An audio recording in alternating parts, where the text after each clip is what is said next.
Hello, everyone. This is Dr. Mary Louder, and you are listening to the Since You Put It That Way podcast. It's the show that examines various health, wellness, and medical topics from unique perspectives. We will be having discussions and guests that will cause you to pause and consider, well, since you put it that way. Hi, Dr. Louder here, and I'd like to welcome you to this episode of Since You Put It That Way. Our guest today is Mr. Jeffrey Larson. He's a food stylist, recipe author, cookbook author, and a James Beard award-winning cookbook author to boot. And he lives in San Francisco. What we find out after our conversation is over being recorded is that we actually were at the same university together at the University of Montana in Missoula. So we had all these connections and didn't even know it until we explored them at the end of our conversation, which we did leave that part off of the recording, but I just wanted to bring that in. And he's a lovely gentleman who has put the best cookbook together for folks who need to be gluten-free. He talks about how best to approach this in your life. But what's more importantly, we get into the aspect of the soul, which I did not expect that we would be delving off into love and soul work. And all we were trying to do is figure out how to be gluten-free. So stay tuned for this really, really wonderfully engaging conversation. Enjoy. Well, welcome, Jeffrey, to our episode of Since You Put It That Way, the podcast that makes us all pause and say, well, gosh, that's an interesting perspective. And I'm glad or since you put it that way, right? So today, I'm bringing in your expertise as the man about town knowing all about gluten and gluten-free. And I want to highlight the two things that I think is very, very important in your work. First of all, the author of the cookbook that's called the Gluten-Free Baking at Home, which has very high Amazon ratings. Congratulations, because that's not easy to do. Thank you. And even what's more difficult, I think, is the James Beard Award, which for our listeners who may not know, that's like the who's and the what's in the culinary world. And James Beard goes way back with Julia Child and really kind of launched all of our neo-cultic like approach to cooking, right? And just all that. And so congratulations on that. And that was in 2020. Thank you. And the same year, the International Association of Culinary Professionals gave you an award as well for your cookbook. So congratulations. Yes. I always kid that it's like winning the Golden Globe and the Oscar. And maybe since we're in 2024, we could say the Olympics too, right? We could throw that in. Okay, yes. I got my gold medal. Exactly. We're on the heels of that just now too. So, but you also do food styling, recipe developing, and in addition to being a cookbook author, that's like quite a resume. How did that all start? Where did that come from?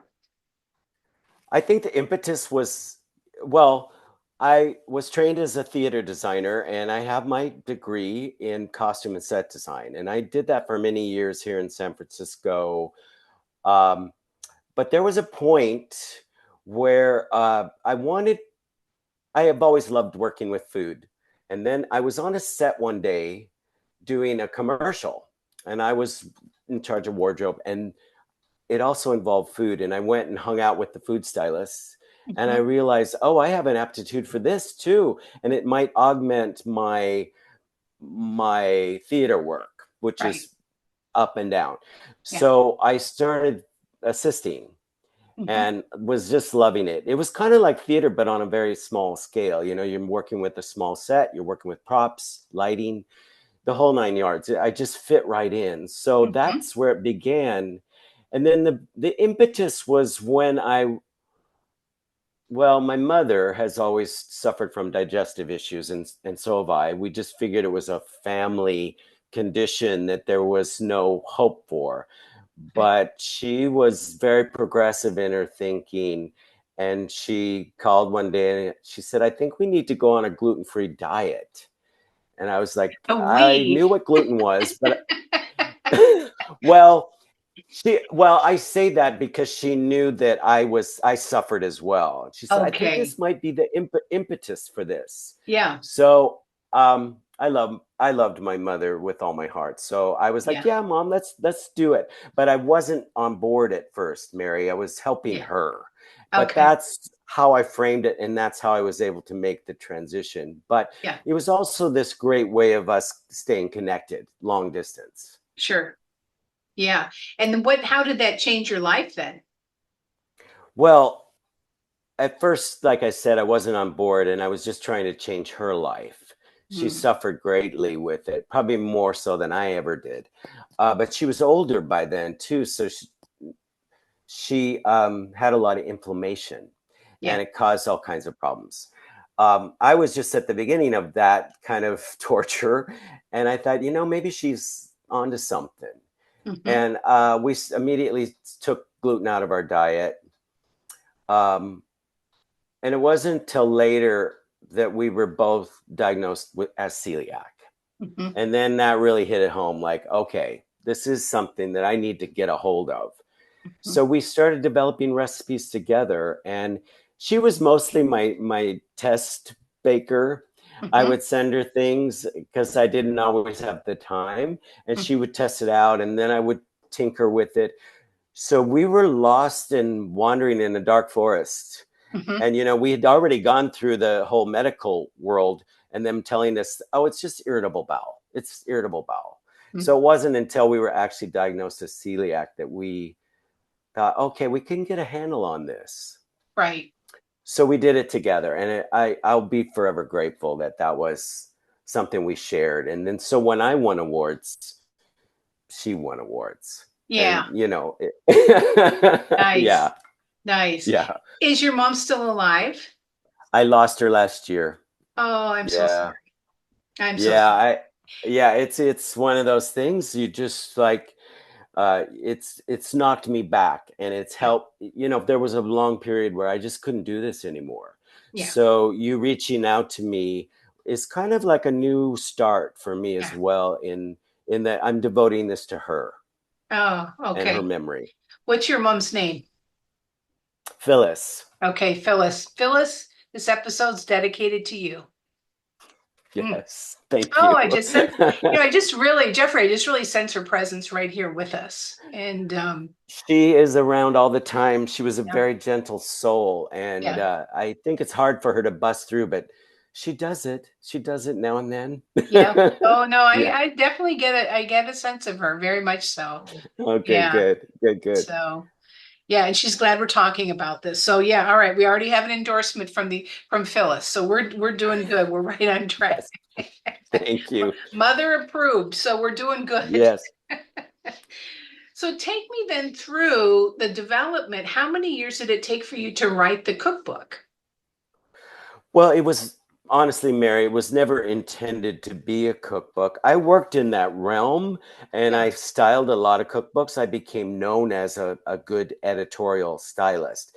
Because Mm. of my theater work, I could tell stories and I could kind of put myself in the place of the author and tell their story. So that was really a strength for me.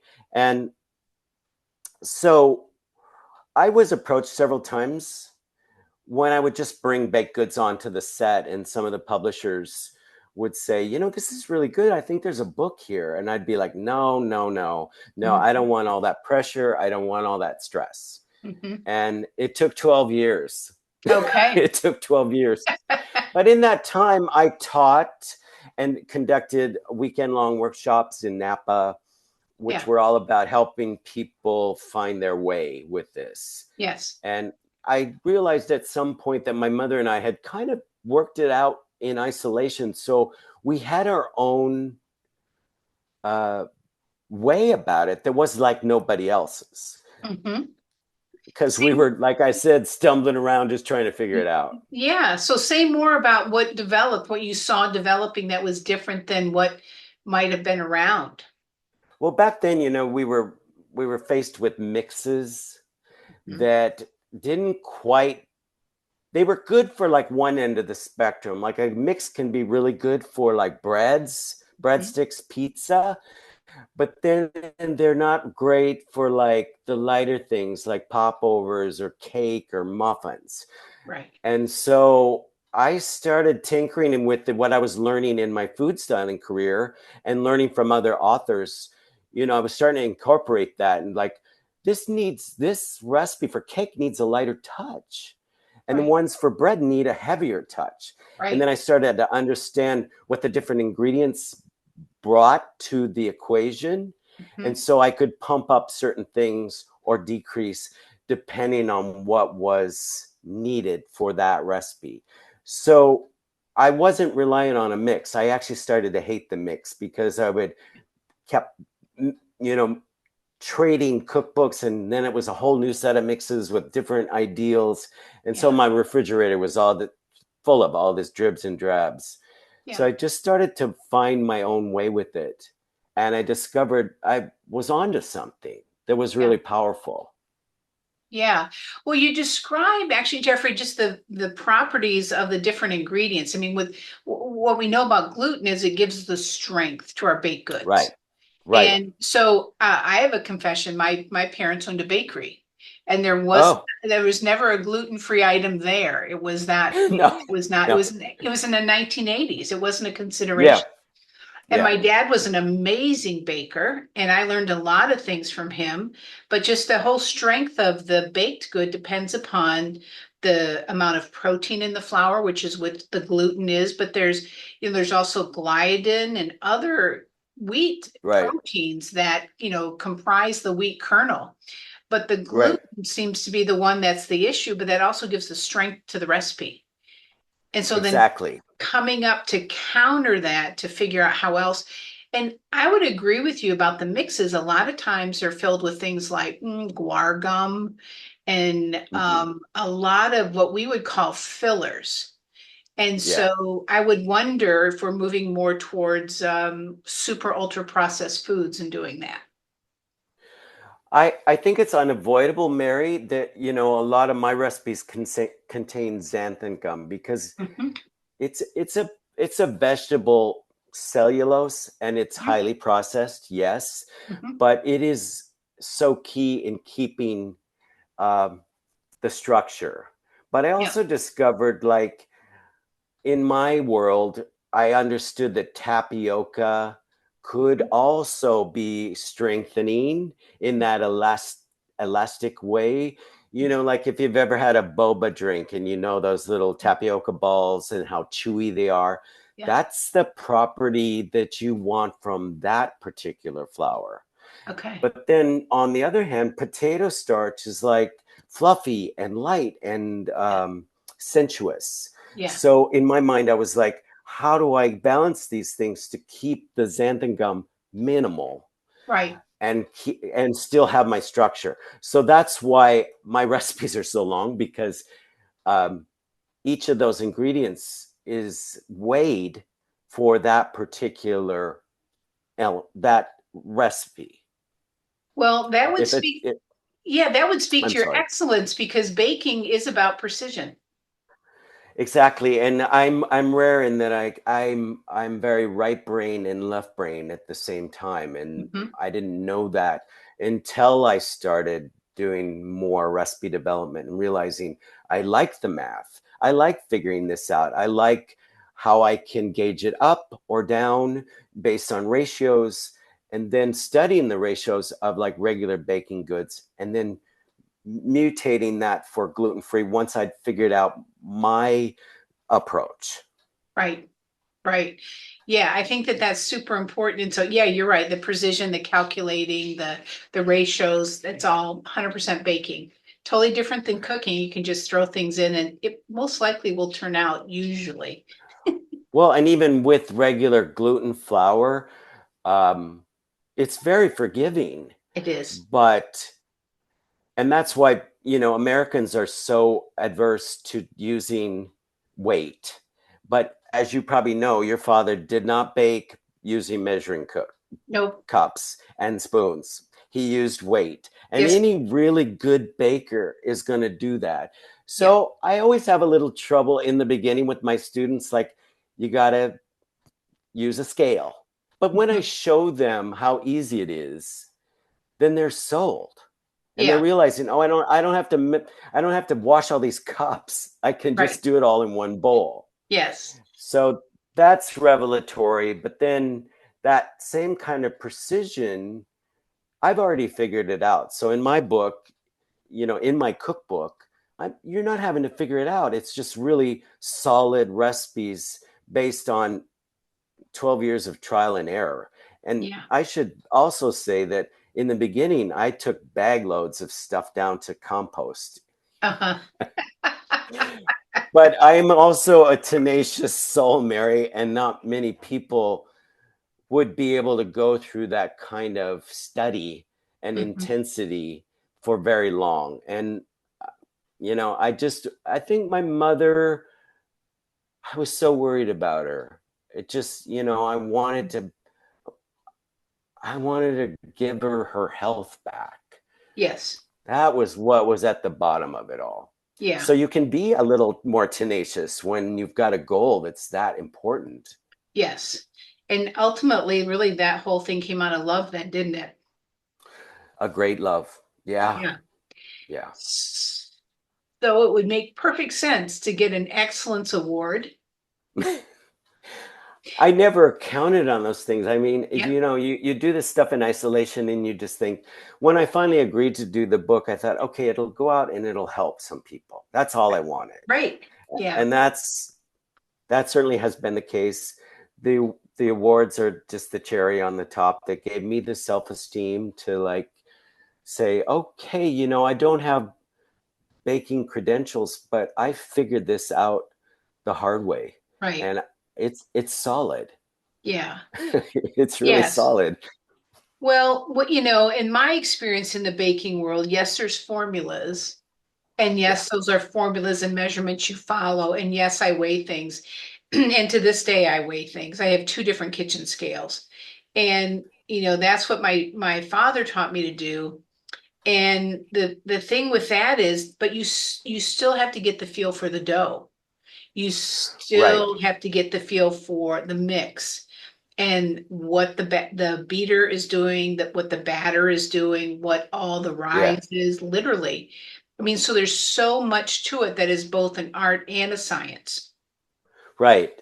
And what I tried to do with my book, because I did learn all those things the hard way, like pie dough doesn't have the same kind of elasticity.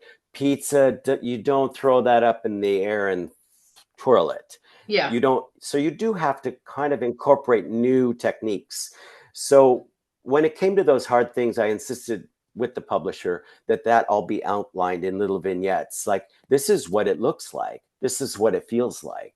And, Right. pushing your thumb into it.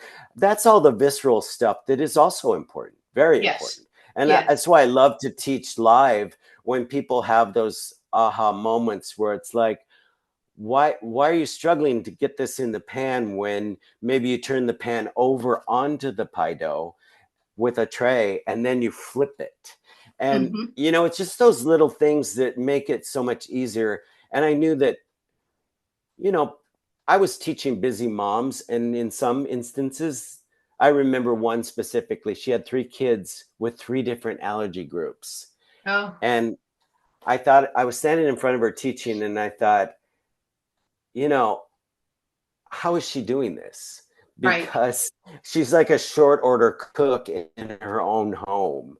Right. But I've met so many fierce moms through the years that I did it for them, Yeah, because a mom is going to try to figure it out at all costs. they will. And so the book really was an extension of that. Is here, let me show you how to expedite this and make it easier so that you can make this stuff a little more approachable. Yeah. Well, that's an interesting principle you bring out that, fierce love by a mom. We have a Yeah. term for that. It's called a POYA, protection of young anger. So it's a type of Oh, a righteous anger that protects the young person. So yeah. it's frequently done on their behalf so that that individual then can stand in their agency. Yeah. Oh, I love that, Mary. So isn't that really cool? So Yeah. I can see why your cookbook is just off the charts, honestly, because it hits these really, really key, honestly, not only good principles, but they're literally sacred principles, Jeffrey. They're literally sacred Wow. principles. Thank you. Yeah, Sometimes I still feel a little bit like I'm out in the dark, especially without my mom. sure. But um, and there was a time for quite a while where I was just like, I'm not doing it anymore. I'm withdrawing this from the world. Yeah, And now I do it in her honor, which puts a different spin on it for me. yeah. You don't go into publishing to make money. No, no. So that was never what it was about. But when I lost her, I did lose that Yeah, Poya and yeah, that fierce love that sort of drives the machine. yeah, But it took some time to figure out, oh, she's still here. yeah. I got to drive the machine in a different way. Yes. Yeah. Yeah, they certainly are a part of us, and that Oh veil my God. is the veil is quite thin, actually. So I'm they, glad you said that. Sometimes think I'm a little cuckoo. Like I talk out loud to her, yeah, but yeah, no, she's there. yeah. So what was Phyllis's favorite recipe in your cookbook then? She I'm going to confess something else. Yeah, My mother was constantly shifting her allergens. And I think this is important for your listeners as well. yeah, And that's why I tell this. She'd call up and say, I think we need to take coconut milk out now. And I'd be like, okay, mom, back to the drawing board. Or I think xanthan gum's causing problems. I don't think I should have blueberries. Or, there was a myriad of things. And I was constantly just like trying to keep up with her and then my own set of right. allergens. So I became really well versed in not just gluten free, but allergen free. Hmm. Um, Remind me of your question again. I'm sorry. What was your mom Phyllis's favorite recipe in your book? So, um, I don't think she ever had a favorite, but she was a cookie monster. Okay. That's why that chapter's the biggest. But Yeah. over the years, she would toy with the idea of should I have the butter, should I not have the butter, and then that's when I started to make it. Well, let's just clarify the butter and take the lactose out. So she was constantly shifting me and driving me crazy. Yeah. Um, but I I can stand in front of a whole room full of people with various allergens, and I could say, I know how to help you. I know how to help you. I know how to help your child. I because my mother just never let it drop Yeah. because I got Yeah. my tenacity from her. Yeah, So I think that's an interesting point because you mentioned earlier about maybe being in the dark with some of this in terms of being under yeah, when the physicians weren't helpful, medical system, and even a dietitian sometimes is not all that helpful if they're really rigid, really in the Western thought, yeah, because it's like, well, it's a food, it can't really harm you. But what we know about the microbiome now, what yeah, we know or what we're learning, let me say that. I mean, we know of just a small, we're barely scratching the surface, but there's more cells in the microbiome that we carry around inside of us and literally make up our body. yeah, And that microbiome interacts with our genome, which is our genes, which then interacts with the environment, which then has a resultant interplay with fight, flight, fear, fawning, all the stress response. And yeah, then that's driven by hormones. And in folks, what we see with a lot of food sensitivities, often called allergens, is a lot of autoimmunity. The body is struggling with itself. yeah, And yeah, and so in my world, and this is something that, you and I, because this is our first conversation together, I look at that and look, okay, yeah, there's the physical things we have to do. Then I go into the interior world. I go into the emotions. What yeah, emotions are being held or restricted or need to be healed so then a person is not at odds with themselves and then the foods they consume are friendly versus a foe. Right. Yeah. There's another component to this, Mary, and this is not scientifically proven, so you feel free to refute this. But I learned, when I finally got on board with the gluten free and started joining my mother in just, the gluten free kitchen, the gluten free life, Yeah. um, I discovered at first like everything was still in turmoil because I had continued to eat it even though I shouldn't have. Mhm. And so over time, when I finally got on board, I noticed like I just hung in there with it, hung in there, and things started to subside, and things I thought were allergens weren't. And I started to make this link with that inflammation, with all those other things that start to get destroyed. Would you say that that's true? Like your body can actually start to heal, and then that might be only a few foods that you need to Yes. replace. Yes, I would Yeah, agree with that. Yeah, because the body is, very, it always seeks hemostasis, which is balance, yeah, and it's very forgiving. Otherwise, we would have been dead a long, long time ago, right? From right. everything that we do. And and it always has self-healing capacities and inherent wisdom. Yeah, Yeah. yeah.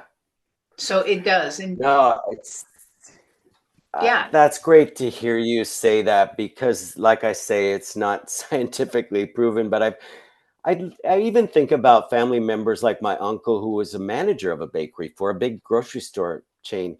He got so sensitive to being in that room, they had to move him to another position, and he Yes. became a manager of bakeries.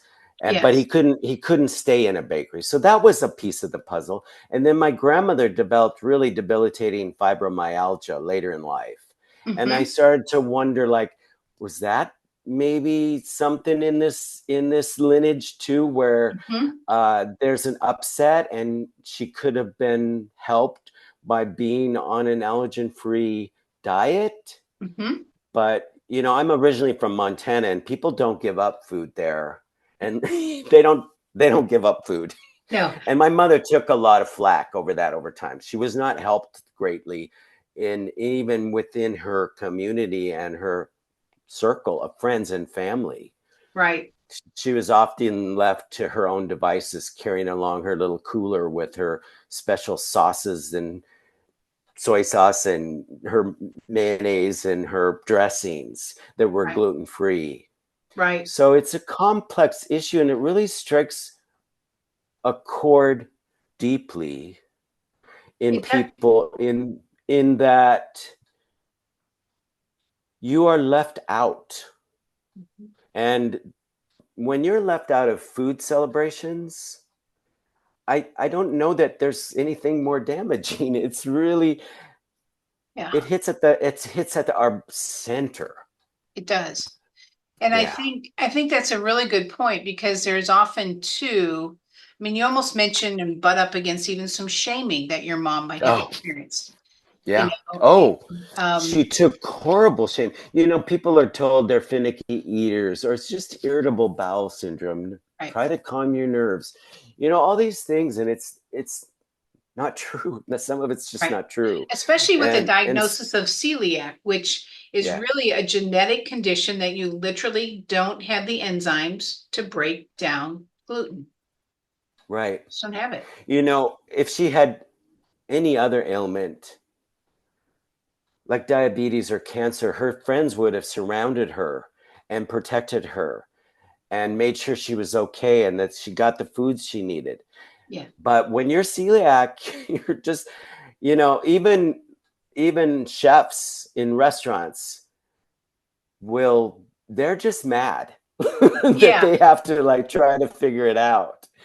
So Yeah. it's a very complex thing. And I feel like that's where I can help on a couple of different levels. I feel I'm comfortable admitting to you that I'm a gay man, and I already knew what it meant to live outside of the norms and people's uh, support. Yeah. So when I saw all these mothers and men too, but it was generally more mothers on board.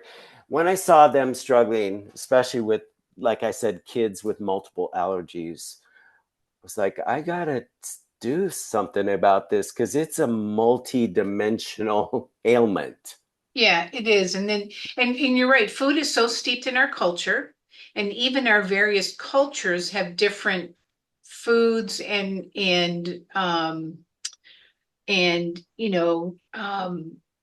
ceremonies around food and Right. rituals around food. And food has takes on certain really strong meanings in cultures. And so Yeah. it has so I agree, it has so many dimensions and layers to it. And yet at the same time, I think some of the folks that have some of these sensitivities, whether if we don't identify them as celiac per se, what I find is they're sensitive souls. And Yes. one of the Oh my thing, God. yeah, Yes. one of the thing to do is Yeah. to practice self-compassion. Oh, Mary. Yeah. And Yes. and then that Yeah. acceptance of their selves, what we see is a lot of those foods, like you've mentioned, kind of start to quiet down. We heal the gut. We can do functional studies to look at how, if there's imbalances within the gut, they might need certain probiotics.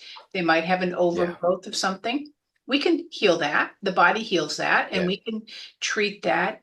And then we withdraw the food for a certain period of time and we can reintroduce and we can see how Right. the body's healing. And sometimes they need digestive enzymes. Yeah. Sometimes they need Uh, betaine. Sometimes they need protease, lipase, amylase. And so when we support the body, all of a sudden it can take the nutrients because we aren't what we eat. We are what we are able to absorb and metabolize, right. which is a Yeah. Yeah. difference. Yes. That's really a beautiful distinction, Mary. Thank you for that. That's great Yeah. for your listeners to hear too. Yeah. Yeah. No, I think that when you're left out of things like that, it strikes a chord. And I honestly can say my mother died without finding a true path to um, releasing herself, because Yeah. there was a lot of stuffed emotion that then just complicated it further. I feel like because of where I am and the fact that I put myself on kind of a more of a journey of emotional growth and um, exploring myself, that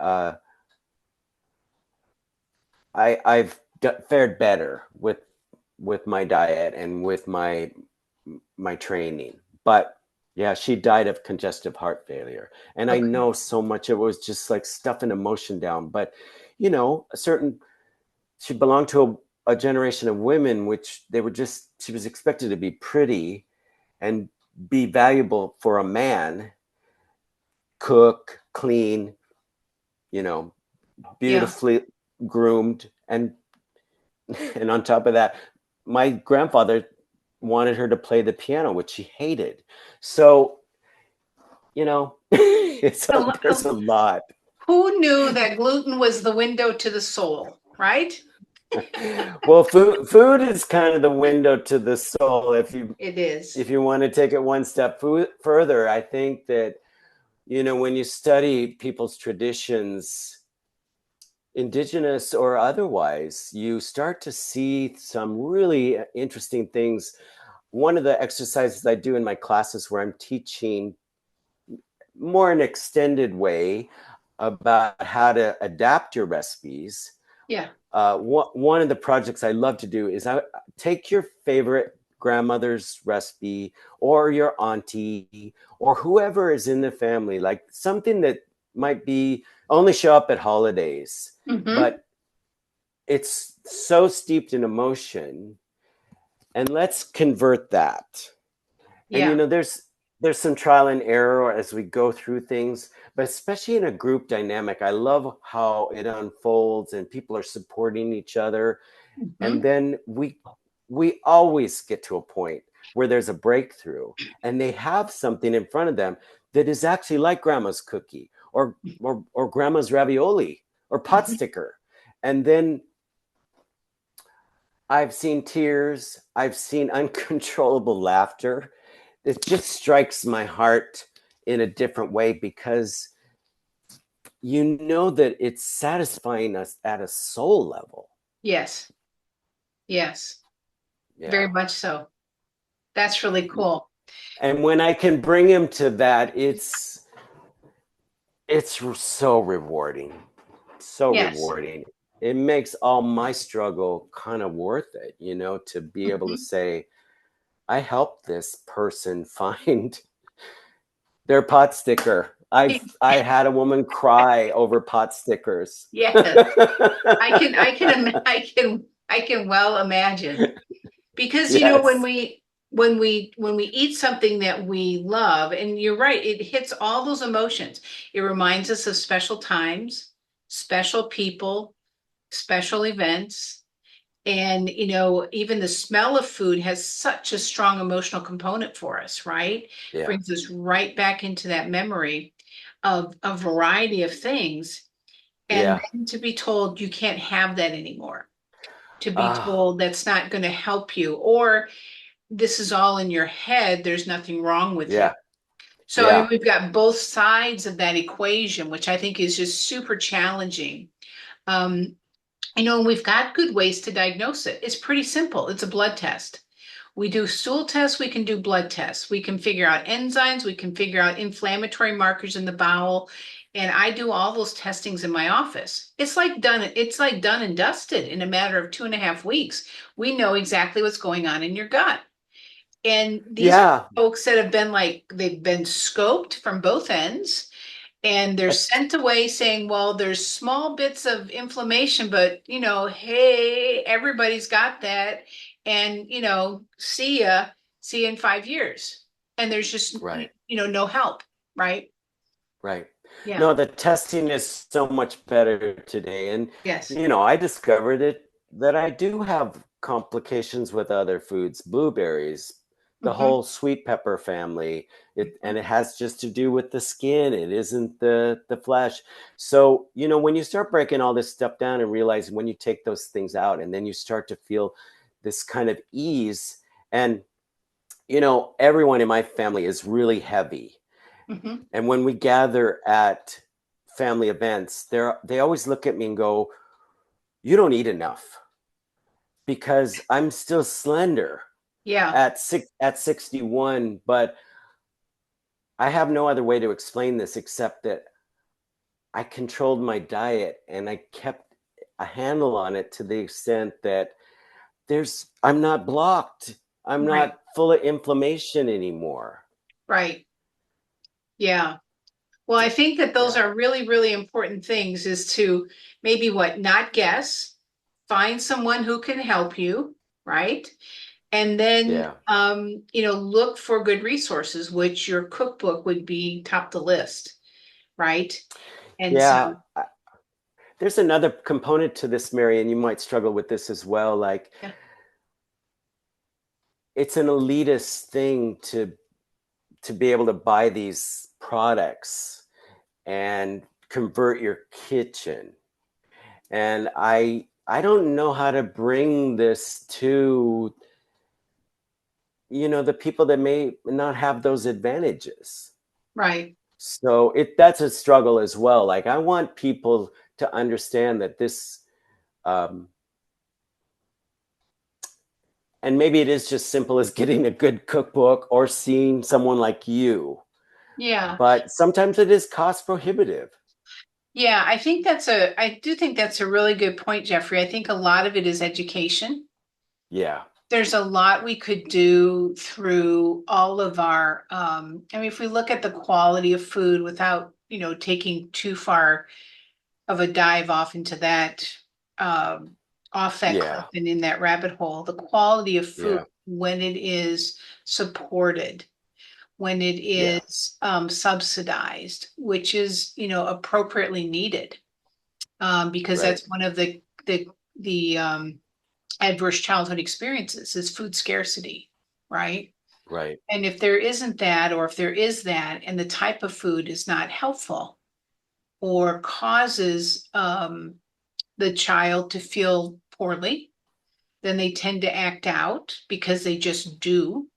Or some of the food can be even neuroexcitatory. So when it goes through the gut, it goes right to the brain and makes them, hyper. And so Right. then they're at a disadvantage for those things. So I mean, these are real big issues. And I would agree, it shouldn't just be an elitist issue of what can we eat that makes, how do we flip our kitchen? It's a matter of how do we really get good nutrition and take care of our Right. needs. Yeah, Right. Some people, just don't even have the wherewithal to cook. right. Um, so it gets really complex, especially when you get to this really complex style of baking, which requires so many more ingredients. So it's a struggle. But when I learned it early on in my investigation that the wheat that we eat, that we consume here in the United States, is so much higher in gluten.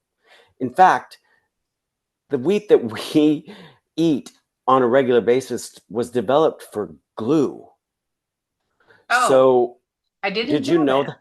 No, I did not know Yeah, that. it's so when you go to European countries and they haven't monkeyed with their wheat sources and it's the appropriate amount of gluten. um, I've had students come back and say, I could have a croissant there in Paris, or I could have pasta in Italy, and it wasn't bothering me. Plus, I think some of those other cultures also have it figured out. You can walk into a restaurant in Italy and they'll just immediately just tell them you're celiac and they'll make the substitution. There's no fighting. Right. Yeah, that's a good point. And I have experienced that in Europe, doing better with the breads there. And I have sourced single source grains where they come from Right, one farm and they're a heritage grain and things like that, and did a fair bit of that. And there certainly was a difference. right. And I honestly, I live in that world of the, more heritage driven grains and Yeah, and I don't get I get the higher quality flours. yeah, And that's great. but I also at the same time I have an advocation of baking. And when I have the time and take the effort, it's always by scale. And the stuff turns out, my dad taught me well. And then it's fun too.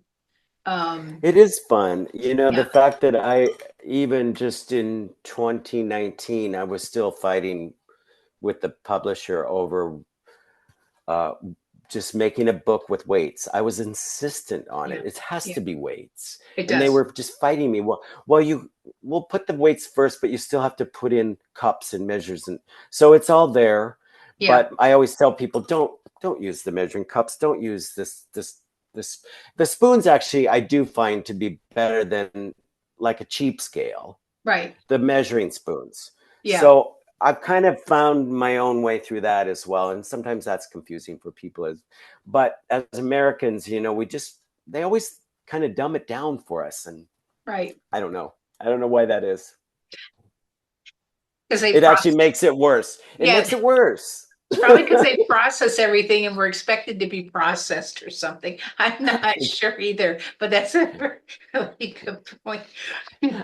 Touch a little bit on the other things you do, because when I looked at your website, which by the way, everybody is jeffreylarson.com, and Larsen is spelled Larsen, jeffreylarson.com. It's got a great amount of resources, but there's a lot of companies you've helped and been involved with or consulted with. I'm going to say Yeah. help because that's really what you're doing across, across the board. But share with me a little bit about that part of your work. Well, in the beginning of my career, I just took everything, but I found myself in the middle of doing some of these corporate things, making food pretty to sell to people that I couldn't really even get behind. Yeah, Like I'd come home feeling dirty. yeah. Like, and I won't name names. We all No, but know it's the kind of like biggies. food porn. It's right. And I'm the pornographer. Yeah, exactly. I'm at the center of making it enticing and doing reader boards where hamburgers look heroic and enticing, but we all know it's going to come slammed into tissue paper and it's going to be like someone stepped on it. But I made it beautiful. And so I switched fairly quickly to like, I'm only going to work with companies that are actually involved in helping. So my work with Hodo Foods, which does tofu, and then the tofu skin noodles, that's a proud moment. And Nutiva, I've done a lot of recipe development for them. In fact, I did they paid me for like 6 months to develop a mix for them, Nice. and a gluten-free baking mix. Yeah. And then it never came to market. They just decided it was wasn't cost effective. I'm not even really sure. Yeah. But so it's always this kind of thing of walking that line. I work for drink companies and juice companies now and do recipe development for things that are really on the cutting edge, like the vegan tuna and the impossible meats. And that's where I feel best these days, Mhm. just trying to spread some healthy, good vibes. Nice. That's Yeah. really, really good. So what's the takeaway if you had 3 points for our listeners? What would be The takeaways? takeaway on which component of this, the social or the more mechanics of baking? All of the above from our entire conversation. 3 key points. Well, I think, first of all, bake with weight. I think Okay. we both have hit that home pretty Yeah. significantly. The second is get yourself tested, Yeah. and they have to go to someone like you where it's outsourced. You can't Western medicine isn't really there yet. I don't think. I could be Right. wrong. No, it's not. So But get yourself tested and get a really comprehensive test. yeah. And then I don't know, the third component is take care of those around you. Right. My message with my book and with my teaching is, let's create a meal where it's just not an issue. We don't even need to talk about it. Yeah. We're going to serve pasta and we're going to serve chocolate chip cookies at the end and maybe even cake. And we're just not even going to talk about it Yeah. because everyone is safe in this realm. And That's my good. my big thing that I'd love is to have a weekly supper club Yeah. of people that suffer with allergens, where we just meet and we create a dinner together. But we know all the allergens in the room and we know all the people in the room, and then we just create a safe space, Yeah. because it's that important to me. The emotional part of this Yeah. might be bigger than the actual ailment. I think that that's true. And so really our fourth point and probably our final point is everything we do from love. Yes. That seems to be your sweet little touch, which I appreciate. And you are a sensitive soul, and I can recommend you Yes. just in this small amount of time that we've been together, because I know Yes. that you're really invested in helping people and you have the kind of capacity to do that. Yes. And I know that is true for myself as well. It is. I mean, this has just been such a surprising, delightful conversation. Oh, good, Mary. Because I thought, oh, we're going to be talking mechanics and we're going to be doing this. And here we are off into the world, which is my most favorite part to be in anyway. And so, That's yeah, yeah, it's just been honestly, delightful. Yeah. all the stress that's in the world right now, it's turned me towards that. And Yeah. I think that, when we're gathering, we're putting down our phones, we're gathering, we're helping each other, we're talking through each other. And the Yes. power of our being infused into another. I know I sound totally hippy dippy, but we are powerful. We are very We're powerful. totally, we are powerful. Well, that's the kind And of skippy dippy we need, Jeffrey. So, I really do believe, and I love investing in men too when they find their way to me, and they're more rare, and I can help them find not only a pathway to their ailment, but maybe a pathway to what it means to be a softer man. Yeah. And in living in this world of toxic masculinity, we beat that out of our men and our Right. boys. And that's a whole different podcast, but Right. I can speak to that as well. Yeah. I would require gluten-free alcohol for that podcast.